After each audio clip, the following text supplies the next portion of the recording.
بسم اللہ الرحمن الرحیم۔ نبی کریم صلی اللہ علیہ وسلم کا مبارک ارشاد ہے، ان من احبکم الی واقربکم منی مجلسا یوم القیامت احاسنکم اخلاقا، کہ تم میں سے مجھے سب سے زیادہ محبوب اور قیامت والے دن سب سے زیادہ میرے قریب بیٹھنے والا وہ شخص ہوگا جس کے اخلاق اچھے ہوں گے۔ میرے محترم دوستو، اخلاق بہت بڑی چیز ہے۔ کبھی انسان دوسروں سے ممتاز ہوتا ہے خاندانی شرافت کی وجہ سے، اور کبھی ممتاز ہوتا ہے اپنے حسن و جمال کی وجہ سے کہ اللہ رب العزت نے خوبصورتی عطا فرمائی ہے اور خوب عطا فرمائی ہے، اور کبھی انسان دوسروں سے ممتاز ہوتا ہے اچھے اخلاق کی وجہ سے۔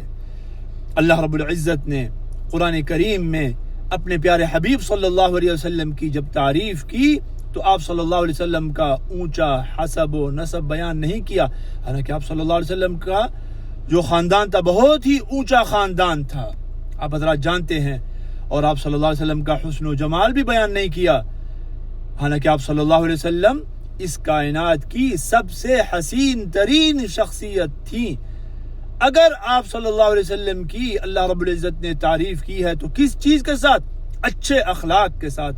چنانچہ فرمایا وَإِنَّكَ لَعَلَىٰ خُلُقٍ عَظِيمٍ، اے میرے حبیب آپ اخلاق کے بہت ہی اونچے درجے کے اوپر فائز ہیں۔ لہذا اصل چیز ہے اچھے اخلاق۔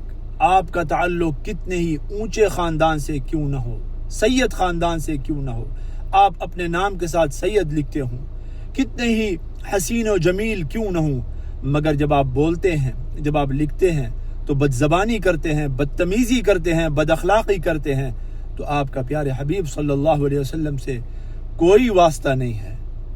اللہ کے حبیب صلی اللہ علیہ وسلم کے قریب ترین بندہ اچھے اخلاق والا بندہ ہے، بد اخلاق آپ صلی اللہ علیہ وسلم کو پسند نہیں تھا۔ اللہ رب العزت ہمیں اچھے اخلاق نصیب فرمائے اور بد اخلاقی سے ہماری اور ہماری نسلوں کی حفاظت فرمائے۔